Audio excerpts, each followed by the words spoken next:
People are just fucked up. We are one hell of a species. We are. There's just so many strange people that you have to interact with during the day. Well, when you think about how many weirdos there are, we are pretty amazing, though, because however we half-assedly hold the society together all this time. Right, how are we doing what we're doing?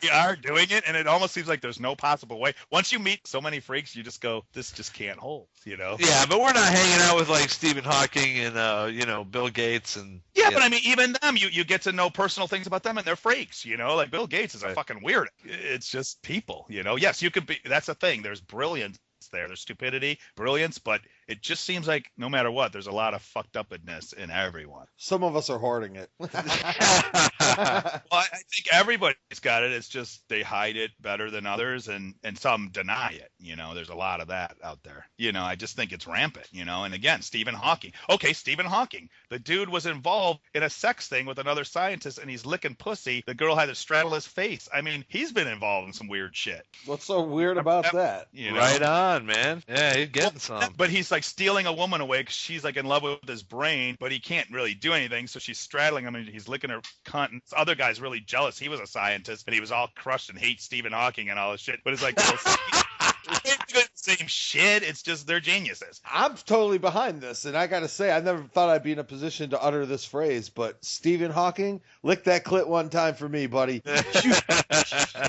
So I'm happy for him. This is a long time ago, but I mean, he was involved in this big heavy duty thing. Everybody's been involved in a big heavy duty thing. Everybody runs around just throwing stones like they've never had their own big heavy duty thing. Yep, it's exactly true. And that's the denial thing. Well, I understand you can maybe control your craziness a little bit, but I was in biology. There's an R complex in all of our brains, and the R complex, the R stands for reptilian. It's a vestigial brain organ, little piece of your brain that fucking reptiles to this day still have. It's the same basic thing. So, we are part reptile. I mean, as much as we want to pretend or not, there's something in there that's going to affect you somehow or another. It is your fucking brain, mind you. And there are some chemicals and emotions coming from that thing. We can all pretend we're sitting at the right hand of Jesus. When you break it down, we're fucked. Yeah. Every one of us. Let's face it, we all could rage into monsters and kill people if the right situation came about. Like a Thursday or something? Right.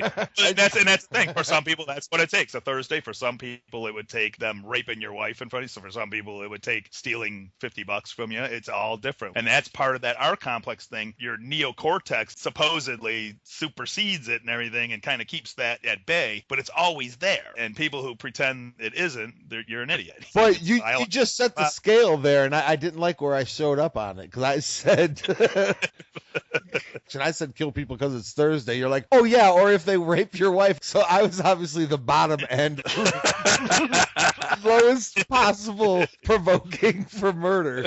And you took it all the way to the other end. Force on the bottom of the scale. It's getting a little old. That's all I'm saying.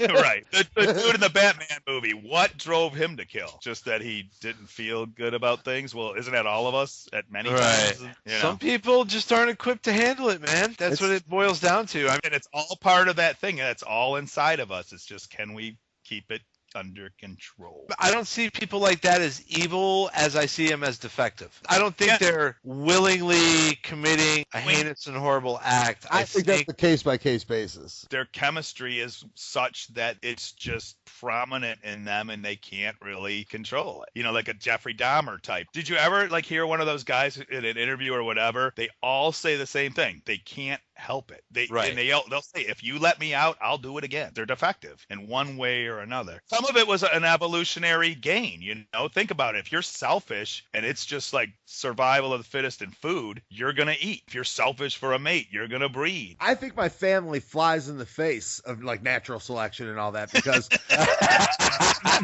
if you think about being alive now, somehow your seed got to you, right? You should be the best version of your strain you should be, right? So, well, if that's the case, my family should never have existed.